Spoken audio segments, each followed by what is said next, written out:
Assalamualaikum warahmatullahi wabarakatuh. Perkenalkan, nama saya Ananda Putri Saharani, absen 5 dari kelas 11 IPA 3. Di sini saya akan mempresentasikan mengenai materi sistem reproduksi manusia.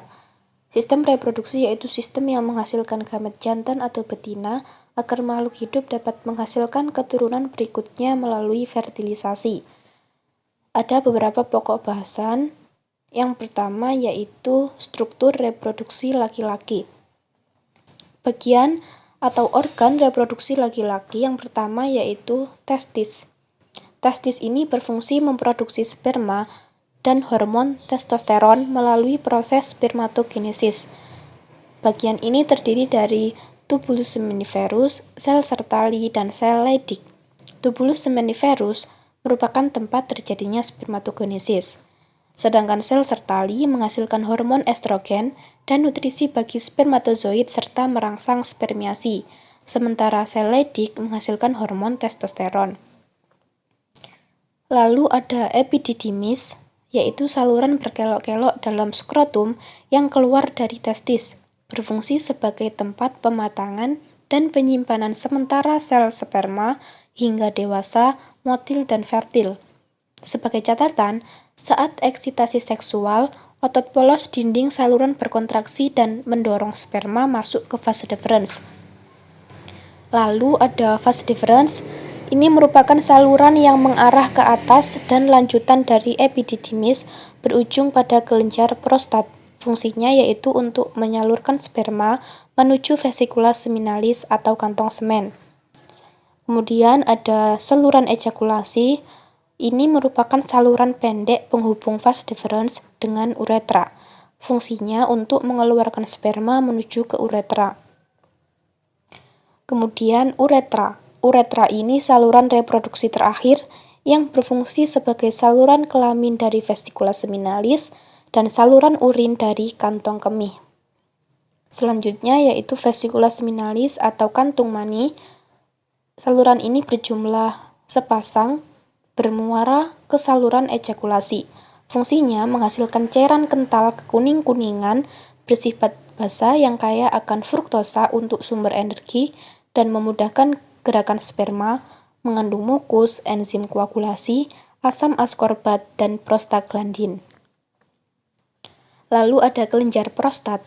Kelenjar ini berjumlah 1, terletak di bawah kandung kemih dan menyelubungi uretra bagian atas. Fungsinya yaitu untuk menghasilkan cairan basa yang kaya akan meningkatkan motilitas sperma, di mana cairan tersebut mengandung fosfolipid, kolesterol, dan garam. Kemudian, kelenjar bulbouretralis.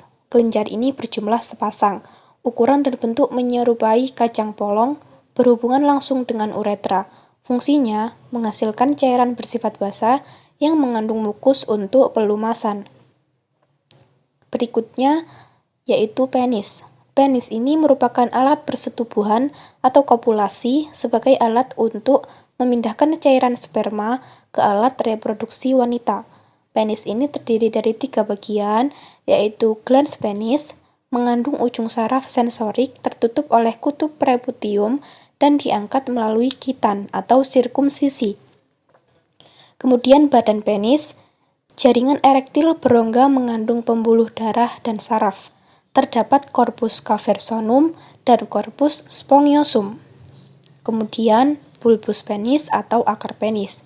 Jadi, penis ini terdiri dari 3 bagian, yaitu glans penis, badan penis, serta bulbus penis atau akar penis. Selanjutnya yaitu skrotum. Skrotum merupakan kulit yang membungkus testis dan melindunginya, berjumlah sepasang dan dipisahkan oleh septum internal. Testis ini akan mendekati tubuh atau mengkerut pada suhu dingin dan menjauh atau mengendor pada suhu panas. Terdapat otot di skrotum, yaitu otot tertos dan otot krimaster. Otot tertos atau otot polos ini mengakibatkan skrotum mengkerut dan mengendor. Sedangkan otot krimaster atau otot lurik ini yang mengatur suhu di sekitar testis. Selain alat reproduksi laki-laki terdapat juga hormon kelamin laki-laki. Hormon yang bertempat di hipotalamus seperti hormon GnRH. Jika hormon di hipofisis seperti FSH dan LH, sedangkan yang bertempat di testiskulator seperti hormon testosteron, estrogen, DHT, serta inhibin dan protein pengikat androgen. Itu tadi mengenai alat reproduksi laki-laki. Selanjutnya yaitu alat reproduksi wanita. Yang pertama yaitu vulva. Vulva yaitu organ genitalia luar. Terdapat saluran urin dan saluran reproduksi yang terdiri atas mons pubis, merupakan bantalan lemak tempat tumbuhnya rambut pubis. Labium mayor merupakan lipatan besar yang terletak di luar merentang ke bawah dan bertemu di vulva dekat anus dan ditutupi oleh rambut. Kemudian ada labium minor, merupakan lipatan kecil yang terletak di dalam, mengandung kelenjar sebasia dan kelenjar keringat. Ada klitoris, terletak di antara kedua labium dan merupakan tonjolan kecil, mengandung ujung saraf erektil seperti penis dan memiliki korpus cavernosum. Lalu vestibula, ini dikelilingi labium minor, menutupi lubang uretra, mulut vagina, dan kelenjar Bartholin, di mana kelenjar ini yang menghasilkan lendir saat eksitasi seksual dan mempermudah kelahiran bayi. Lalu orificium uretra merupakan jalur keluar urin dari kandung kemih, serta mengandung dua kelenjar parauretral. Ada himen atau selaput darah, ini mengandung banyak pembuluh darah dan berfungsi melindungi vagina. Bagian selanjutnya yaitu vagina. Vagina merupakan saluran dengan dinding dalam berlipat-lipat dan memanjang dari rahim ke arah vulva dengan ukuran kurang lebih 7-10 cm. Fungsinya sebagai organ kopulasi, jalannya menstruasi, dan jalan lahirnya bayi. Vagina ini mengandung banyak lendir yang dihasilkan kelenjar Bartholin untuk mempermudah kelahiran bayi. Dinding vagina dilapisi oleh epitel pipih berlapis banyak yang memiliki reseptor untuk estrogen. Sebelum pubertas dan setelah menopause, konsentrasi estrogen rendah sehingga lapisan vagina menipis. Selanjutnya yaitu serviks atau leher rahim. Fungsinya yaitu untuk pembatas uretrus dan vagina. Kemudian ada uterus atau rahim. Fungsinya yaitu tempat implantasi zigot dan pertumbuhan janin hingga lahir. Uterus ini terletak di antara rektum dan kandung kemih, tersusun atas otot polos dan tersusun atas perimetrium, myometrium, dan endometrium. Lalu ada tuba Fallopi. Tuba Fallopi ini berfungsi sebagai tempat terjadinya fertilisasi. Saluran penghubung ovarium dan uterus. Fertilisasi terjadi pada sepertiga awal oviduk. Tuba Fallopi memiliki 3 bagian, yaitu infundibulum, ampula, dan isthmus. Jadi infundibulum ini merupakan bagian dari tuba Fallopi. Selain itu, tuba Fallopi memiliki epitel bersilia untuk menggerakkan oosit menuju ke uterus. Lalu ovarium. Ovarium ini sebagai tempat oogenesis yang menghasilkan ovum dan hormon estrogen dan progesteron. Ada 2 bagian dari ovarium. Yang pertama yaitu kulit atau korteks, yang kedua yaitu inti atau medula. Kulit atau korteks, zona parenkimatosa, terdiri atas tunika albuginea, jaringan ikat stroma yang mengandung folikel primordial dan folikel graft serta sel-sel Woodward. Lalu inti atau medula merupakan zona vaskulosa, terdiri atas jaringan ikat stroma yang berisi pembuluh darah, serabut saraf, dan otot polos. Selain alat-alat reproduksi manusia wanita, ada juga hormon kelamin wanita seperti estrogen dan progesteron, LH dan FSH, GnRH, oksitosin, prolaktin, laktogen, plasenta, CHBL. itu mengenai alat reproduksi wanita. Selanjutnya yaitu mengenai spermatogenesis. Spermatogenesis yaitu proses pembentukan spermatozoa atau gamet jantan oleh testis. Berikut gambar tahapan mengenai spermatogenesis. Yang pertama yaitu spermatogonium. Spermatogonium ini merupakan tahap pertama pada spermatogenesis yang dihasilkan oleh testis. Spermatogonium terbentuk dari 46 kromosom dan 2N kromatid. Kemudian spermatosit primer. Spermatosit primer ini pertumbuhan dari spermatogonium. Spermatosit primer terbentuk dari 46 kromosom dan 2N kromatid. Lalu ada spermatosit sekunder. Spermatosit sekunder ini merupakan meiosis dari spermatosit primer. Pada tahap ini terjadi pembelahan secara meiosis. Spermatosit sekunder terbentuk dari 23 kromosom dan 2N kromatid. Lalu menjadi spermatid. Spermatid ini merupakan meiosis dari spermatosit sekunder. Pada tahap ini terjadi pembelahan secara meiosis yang kedua. Spermatid terbentuk dari 23 kromosom dan 1N kromatid. Selanjutnya terjadilah spermatozoa. Ini merupakan diferensiasi atau pematangan dari spermatid. Pada tahap ini terjadi diferensiasi. Spermatozoa terbentuk dari 23 kromosom dan 1N kromatid serta merupakan tahap spermatozoa yang telah matang dan siap dikeluarkan.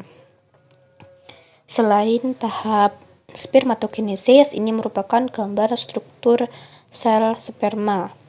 Ada kromosom, kepala, sentriol, badan sel, mitokondria, flagella, ekor, di mana akrosom ini mengandung 3 enzim, yaitu hyaluronidase yang melarutkan hyaluroid pada korona radiata ovum.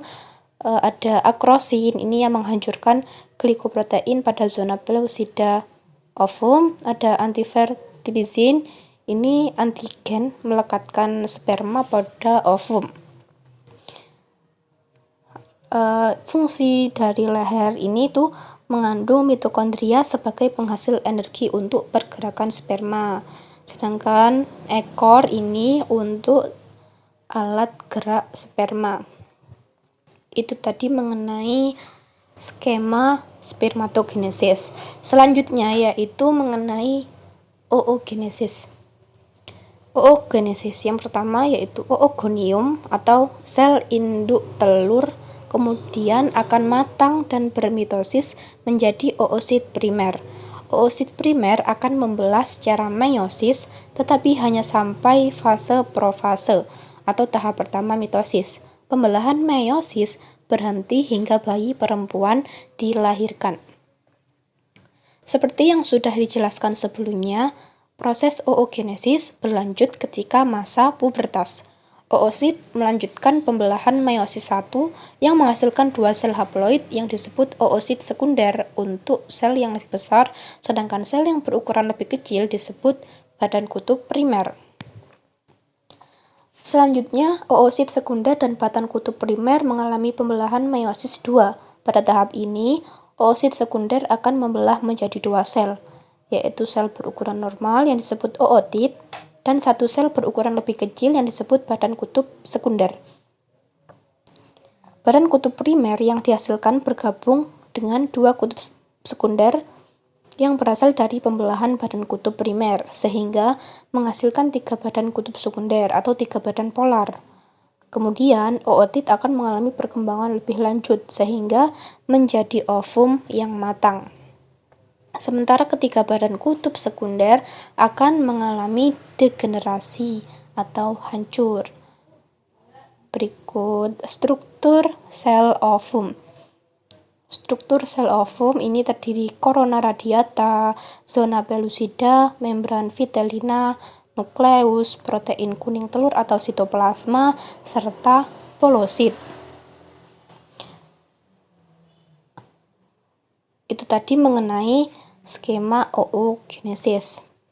Selanjutnya yaitu menstruasi. Menstruasi yaitu terjadinya pendarahan yang disertai luruhnya sel telur dan lapisan endometrium akibat ovum tidak dibuahi. Ada 4 fase menstruasi.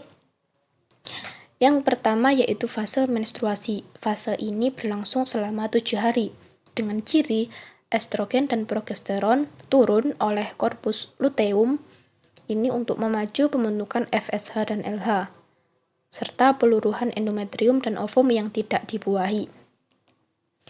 Lalu fase praovulasi yaitu fase proliferasi sampai fase folikel biasanya berlangsung selama 7 hari dengan ciri-ciri FSH dan LH mulai dibentuk. FSH meningkat, FSH menstimulasi perkembangan folikel primer menjadi folikel de Graaff dan pembentukan hormon estrogen. Selanjutnya fase ovulasi biasanya disebut masa subur. Ini berlangsung selama 3 hari pada hari ke-14. Dengan ciri estrogen meningkat memacu peningkatan LH, LH menstimulasi ovulasi dan membentuk korpus luteum, pelepasan oosit sekunder menuju tuba Fallopi atau oviduk, serta oosit sekunder berkembang menjadi ovum dan terjadilah fertilisasi. Selanjutnya fase pasca ovulasi atau fase luteal ini berlangsung selama 14 hari. Dengan ciri progesteron mulai dibentuk, estrogen dan progesteron meningkat, memacu penurunan FSH dan LH, serta penebalan endometrium oleh estrogen dan persiapan kehamilan oleh progesteron. Itu tadi mengenai menstruasi. Selanjutnya yaitu kehamilan. Kehamilan ini diawali oleh fertilisasi. Fertilisasi yaitu penyaluran sperma dengan oosit sekunder untuk membentuk zigot yang bertempat di tuba Fallopi atau oviduk. Mekanisme fertilisasi yang pertama yaitu sperma bertemu dengan ovum dalam oviduk dan menembus corona radiata. Fertilizin ini mengenali ovum, kemudian hyaluronidase menembus corona radiata, kemudian protease ini menembus zona pellucida. Kemudian corona radiata dengan zona pellucida mengubah ovum yang telah dibuahi agar tidak dapat dimasuki sperma lain. Lalu baru terjadilah peleburan inti sperma dan ovum yang kemudian akan membentuk zigot. Untuk penentuan jenis kelamin dan anak kembar, jika perempuan, ovum dilambangkan oleh X dan sperma oleh X. Jika laki-laki, ovum dilambangkan oleh X dan sperma Y. Jumlah laki-laki lebih sedikit daripada jumlah perempuan karena perbedaan kualitas sperma X dan kualitas sperma Y. Jika sperma X ini bergerak lambat, dapat bertahan hidup dalam waktu lama, sedangkan sperma Y bergerak cepat tetapi tidak dapat bertahan hidup dalam waktu lama. Untuk kemungkinan jumlah anak atau kembar, jika tunggal, ini 1 ovum dan 1 sperma. Jika kembar identik atau monozigot, 1 ovum, 1 sperma, tetapi membelah menjadi 2 untuk berbagi amnion atau plasenta yang sama. Jika kembar tidak identik atau dizigotik, ini 2 ovum dan 2 sperma, kemudian tetapi berbeda plasenta, tali pusar, dan kantong ketuban itu berbeda. Kemudian ada embriogenesis. Embriogenesis ini merupakan proses pembelahan zigot menjadi embrio. Berikut adalah gambar mekanisme embriogenesis, yaitu zigot, morula, blastula, gastrula, embrio, di mana pada blastula ini merupakan bagian luar atau trophoblas yang membentuk tonjolan-tonjolan ke arah endometrium, menghasilkan enzim proteolitik, membantu implantasi, membantu plasenta, dan membran yang membungkus embrio. Kemudian implantasi yang merupakan peletakan zigot pada endometrium sehingga menjadi calon bayi yang dapat berkembang.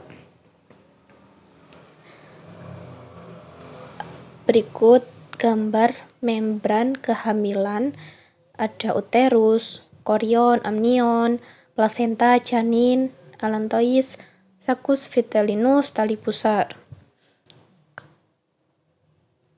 Amnion ini berisi cairan ketuban. Fungsinya itu untuk melindungi janin dari gangguan benturan, tekanan, dan perubahan suhu atlatis.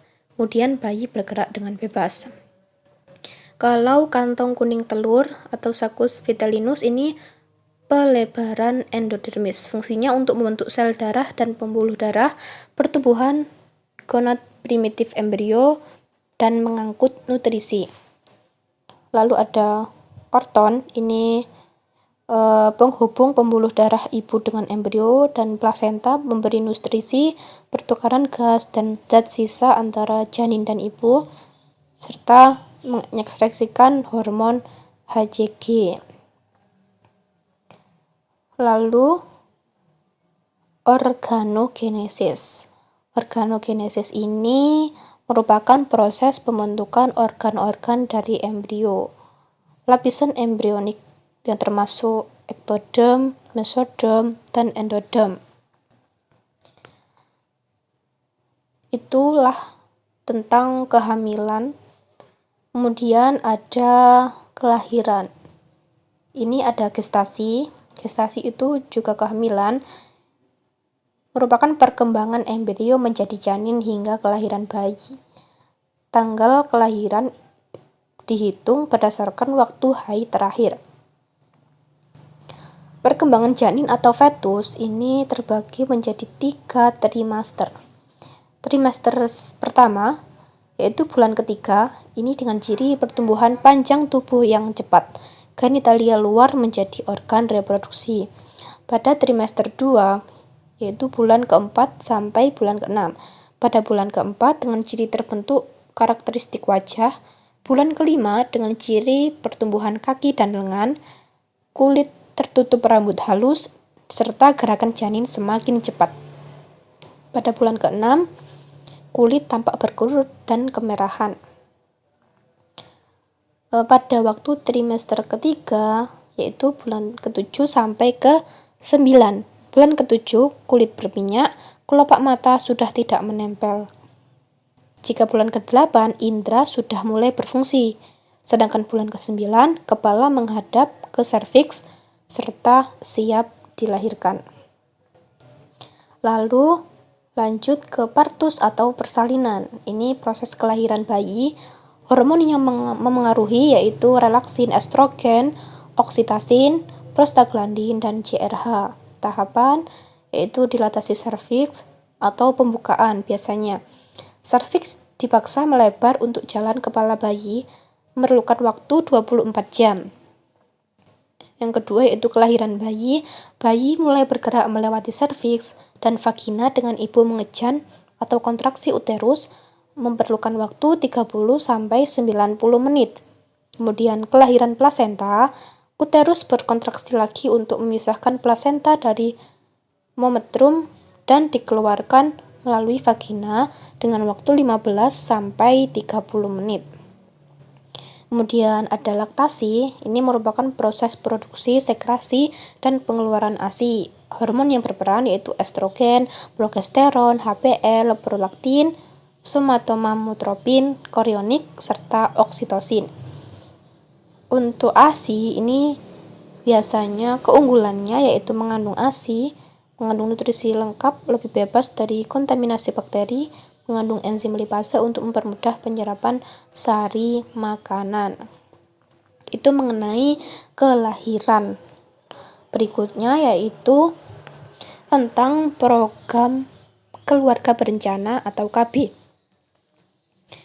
Undang-Undang Nomor 10 Tahun 1992 Keluarga Berencana ini upaya peningkatan kepedulian dan peran serta masyarakat melalui pendewasaan usia perkawinan atau PUP, pengaturan kelahiran, pembinaan ketahanan keluarga, serta peningkatan kesejahteraan keluarga kecil bahagia, dan sejahtera. Tujuan KB yaitu untuk meningkatkan kesejahteraan ibu dan anak dan terciptanya penduduk yang berkualitas. Ada beberapa alat untuk KB atau keluarga berencana seperti pil. Pil ini yang mengandung hormon dan diminum tiap hari. Akibatnya hipofisis anterior tidak mengeluarkan FSH dan LH.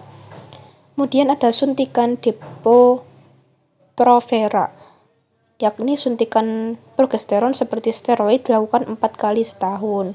Hipofisis anterior tidak mengeluarkan LH dan FSH. Kemudian ada susuk KB. Mekanismenya, tabung progestin dibuat dari progesteron ditanam di bawah kulit. Akibatnya hipofisis anterior tidak mengeluarkan LH dan FSH. Kemudian ada IUD atau spiral, gulungan plastik dimasukkan ke dalam uterus. Ini mencegah implantasi. Kalau spons vagina, ini spons yang diberi spermisida pembunuh sperma dan dimasukkan ke vagina. Ini membunuh sperma yang masuk. Kemudian ada diafragma, yaitu cawan plastik dimasukkan pada vagina untuk menutup serviks. Akibatnya menghalangi sperma masuk vagina. Kemudian ada karet KB yang dipakai untuk menyelubungi penis. Ini mencegah sperma masuk ke vagina. Itu adalah mengenai program keluarga berencana atau KB. Kemudian ini ada kelainan pada reproduksi laki-laki. Di sini saya mengambil contoh yaitu uretritis. Uretritis ini adalah peradangan pada uretra yang ditandai dengan adanya nyeri, kemerahan, atau pembengkakan pada uretra. Uretritis merupakan salah satu bentuk infeksi saluran kemih yang terjadi ketika bakteri menyebar dari anus ke uretra. Uretritis ini dibagi menjadi uretritis yang non-spesifik dan spesifik. Untuk mengurangi resiko terkena uretritis ini seperti tidak berganti-ganti pasangan, menggunakan kondom, melakukan pemeriksaan secara berkala, jaga orang lain. Jika Anda menderita penyakit seks menular, beritahu kepada pasangan untuk mengurangi resiko penularan. Banyak minum air putih, selalu buang air kecil setiap selesai berhubungan intim, batasi pengonsumsian makanan yang asam, hindari terekspos spermisida yang mengandung bahan kimia untuk menghentikan pergerakan sperma, terutama bila Anda tahu ini bisa mengiritasi uretra Anda, dan selalu menjaga kebersihan perineum. Gejala jika terjadi uretritis yaitu seperti nyeri saat buang air kecil, perasaan ingin buang air kecil terus, kesulitan mengeluarkan urin, dan terkadang disertai dengan keluarnya darah atau nanah. Uretritis ini juga menyebabkan rasa gatal, nyeri, atau tidak nyaman pada kelamin meski sedang tidak buang air kecil, serta merasa nyeri ketika melakukan hubungan seksual. Pada laki-laki terdapat darah pada mani atau urin.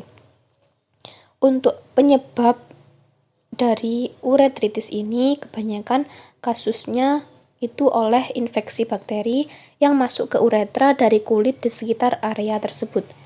Bakteri seperti penyebab uretritis ini E. coli dan bakteri yang sering berada di dudukan toilet. Itu adalah salah satu contoh kelainan pada reproduksi laki-laki. Berikutnya yaitu salah satu contoh kelainan pada reproduksi wanita. Di sini saya mengambil contoh hamil anggur atau molahidatidosa. Hamil anggur atau yang dikenal juga sebagai molahidatidosa adalah kelainan kehamilan yang jarang terjadi. Kondisi ini terjadi ketika sel telur yang sudah dibuahi dan plasenta tidak berkembang secara normal. Akibatnya, sel-sel abnormal tersebut akan membentuk sekumpulan kista yang bentuknya menyerupai anggur putih. Hamil anggur ini dibagi menjadi dua jenis, yaitu hamil anggur parsial dan hamil anggur lengkap. Pada hamil anggur lengkap, jaringan plasenta tidak normal dan membengkak, serta tampak membentuk kista berisi cairan. Selain itu, tidak ada juga pembentukan jaringan janin. Pada kehamilan anggur parsial, mungkin ada jaringan plasenta normal bersama dengan jaringan plasenta tidak normal. Mungkin juga ada janin yang terbentuk, tapi janin tidak mampu bertahan hidup dan biasanya gugur di awal kehamilan. Faktor resiko hamil anggur ini biasanya usia ibu, kemudian memiliki riwayat hamil anggur. Penyebabnya biasanya sel telur kosong dibuahi oleh 1 atau 2 sperma dan semua materi genetik berasal dari ayah. Dalam kondisi ini, kromosom dari sel telur ibu hilang atau tidak aktif dan kromosom ayah digandakan. Kemudian, pada hamil anggur parsial atau tidak lengkap, kromosom ibu tetap, tapi ayah menyediakan 2 set kromosom. Akibatnya, embrio memiliki 69 kromosom dan bukannya 46. Biasanya gejala hamil anggur ini pendarahan dari vagina, khususnya pada trimester pertama, mual dan muntah yang parah, rahim yang berukuran lebih besar dari usia kandungan yang seharusnya, keluarnya jaringan berbentuk anggur dari vagina, hipertensi, kista ovarium, serta anemia. Diagnosis hamil anggur ini, jika terjadi hamil, maka USG akan menunjukkan tanda-tanda tidak ada embrio atau janin, tidak ada cairan ketuban, plasenta kistik tebal sampai memenuhi rahim, terdapat kista ovarium. Terdapat juga pengobatan hamil anggur seperti kuret, histerektomi atau pengangkatan rahim, serta pemantauan HCG. Itu tadi mengenai salah satu kelainan pada alat reproduksi wanita. Sekian, itu yang dapat saya sampaikan. Kurang lebihnya mohon maaf dan terima kasih. Wassalamualaikum warahmatullahi wabarakatuh.